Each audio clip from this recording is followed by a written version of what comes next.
అండి. ఇక్కడికొచ్చిన మీడియా మిత్రులందరికీ ఒక వార్మ్ వెల్కమ్. అంటే నేను చాలా హెవీ హార్ట్‌తో ఉన్నాను ఇవాళ. మిక్స్డ్ 2 సైడ్స్ ఉంది దాంట్లో. ఒకటేంటంటే మీరందరూ సినిమా చూసి మీ అందరికీ చాలా నచ్చి, మీరందరూ అప్రిషియేట్ చేస్తుంటే మీడియా వాళ్ళు అండ్ ఆడియన్స్ అందరూ, అంటే నా లైఫ్‌లో ఇంత అప్రిసియేషన్ నాకెప్పుడూ రాలేదు. లాస్ట్ ఫ్యూ డేస్ నుంచి నా ఫోన్ నాన్ స్టాప్ ఇప్పుడు ఇక్కడ నుంచుంటే కూడా కాల్స్, మెసేజెస్ వస్తూనే ఉన్నాయి. సినిమా చాలా బాగుంది, సినిమా చాలా బాగుంది, సినిమా చాలా టాక్ బాగుందంట అని చెప్పి.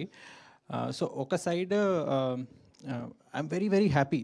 అంటే ఓకే, మనం 3 ఇయర్స్ ఏదైతే కష్టపడ్డామో, నేను ఇక్కడున్న వాళ్ళందరూ నాతో పాటు ఎంత కష్టపడ్డారో, శ్రీకాంత్ కథ చెప్పినప్పుడు మా కలెక్టివ్ విజన్ ఏదైతే ఉందో, ఆ 3 ఇయర్స్ ఆఫ్ హార్డ్ వర్క్ దాన్ని స్క్రీన్ మీద చూసి అది ఆడియన్స్కి ట్రాన్స్లేట్ అయ్యి వాళ్ళందరూ అప్రిషియేట్ చేస్తుంటే, అంటే I can't express this feeling in words. అలాంటి ఒక స్పేస్లో ఉన్నాను. But at the same time నేనేదైతే అనుకున్నానో మా టీమ్కి ఇలాంటి లాంచ్ ఇవ్వాలి, ఇలాంటి ఇది చేయాలి అని లాస్ట్ 5 డేస్ రకరకాల రీజన్స్ వల్ల మేము అనుకున్న మార్కెటింగ్ చేయలేకపోయాం అనుకుంటాం. అంటే మేము వైజాగ్ వెళ్దాం అనుకున్నాం, రాజమండ్రి వెళ్దాం అనుకున్నాం, వరంగల్ వెళ్దాం అనుకున్నాం, తిరుగుదాం అనుకున్నాం. బట్ అది కుదరలేదు. ఎందుకంటే మా ఫోకస్ అంతా ఓకే, ఇప్పుడు మనకు సర్టిఫికెట్ రాగానే సినిమా రిలీజ్ చేయాలి ఆర్ మార్పులు చేర్పులు ఏమైనా చేయాలేమో అని సినిమా మార్కెటింగ్ నుంచి దీనికి షిఫ్ట్ అయిపోయింది. సో అది చాలా అలా ఉండిపోయింది నాకు. అరే ఇది చేసుంటే ఇంకా ఎక్కువ జనాల దగ్గరికి వెళ్ళేదేమో, ఇది చేసుంటే ఇంకా ఎక్కువ జనాల దగ్గరికి వెళ్ళేదేమో. ఇప్పుడు ఆల్రెడీ చాలామంది చూసి ఎంత ఎంకరేజ్ చేస్తున్నారంటే అదొక సైడ్ ఫుల్ హ్యాపీనెస్.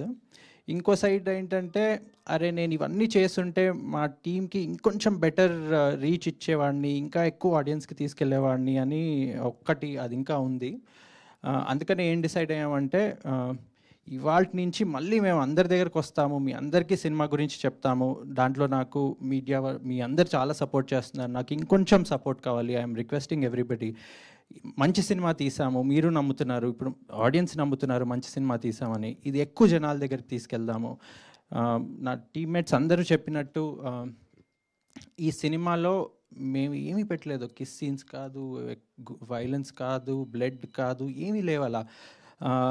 ఒక ఛాన్స్ ఇవ్వండి మీరు మాకంతే ఈ సినిమా చూసి. నేను చెప్తున్నాను 100% మీరు డిసప్పాయింట్ అవ్వరు. అది it's a promise. Second thing ఏంటంటే నేను డిస్ట్రిబ్యూటర్స్ అందరితో నిన్న మాట్లాడి అందరినీ రిక్వెస్ట్ చేసి సింగిల్ స్క్రీన్స్ అన్నిట్లో 100 rupees ticket starting from today అండి. సో ఇంకా అంటే అందరూ సినిమా చూడాలని, అందుబాటు ధరలో చూడాలి, మా సినిమాని ఎంకరేజ్ చేయాలి, మీరందరూ మేము ఇంత కష్టపడిన ఎక్స్పీరియన్స్ మీరందరూ ఎంజాయ్ చేయాలి అని నేను వాళ్ళతో మాట్లాడడం జరిగింది. మోస్ట్లీ ఇవాళ మల్టీప్లెక్సెస్తో కూడా మాట్లాడి దాంట్లో కూడా ఒక రివైజ్ రేట్ అనేది ట్రై చేస్తున్నాను. అది అవుతే ఆ అనౌన్స్మెంట్ కూడా త్వరలో ఇస్తాము. Single screens 100 rupees announcement already అయ్యింది, మీ ద్వారా నేను చేస్తున్నాను ఇప్పుడు. ఒకటే రిక్వెస్ట్ ఏంటంటే ఆ ఒక్క ఛాన్స్ మీరు మాకు ఇవ్వండి, రండి మా సినిమా చూడండి. శ్రీకాంత్ చాలా బ్యూటిఫుల్గా రాశాడు, చాలా బ్యూటిఫుల్గా తీశాడు. అందరూ హర్షిత్, స్నేహ, ఝాన్సీ గారు, నరేష్ గారు, నర్సింగ్, టోనీ, కేకే అందరూ చాలా చాలా బాగా యాక్ట్ చేశారు. మా అందరినీ నిలబెట్టింది మళ్ళీ మా ఈశ్వర్ చాలా బ్యూటిఫుల్ మ్యూజిక్ ఇచ్చి, ఆర్ఆర్ ఇచ్చి. మీరు నేను చెప్తున్నాను, నేను అందరి పేర్లు తీసుకోవట్లేదు, టైం తక్కువ ఉంది కాబట్టి. ఎవ్రీబడి ప్రాణం పెట్టి చేశారండి ఈ సినిమా. ఒక ఛాన్స్ ఇవ్వండి, మీరు చూడండి, మీరు 100% డిసప్పాయింట్ అవ్వరు. అది ఇట్స్ మై ప్రామిస్. మీరు డిసప్పాయింట్ అవుతే మీరు చెప్పండి నాకు, ఐఎమ్ రెడీ. మీరు ఈ ఇయర్స్ చూసే సినిమాలన్నిటికీ కావాలంటే మీకు నచ్చకపోతే నేను కడతా టికెట్, కానీ మీరు ఒక్కసారి ఈ సినిమా చూడండి, 100% మీరు డిసప్పాయింట్ అవ్వరు. Thank you. వాసు గారు.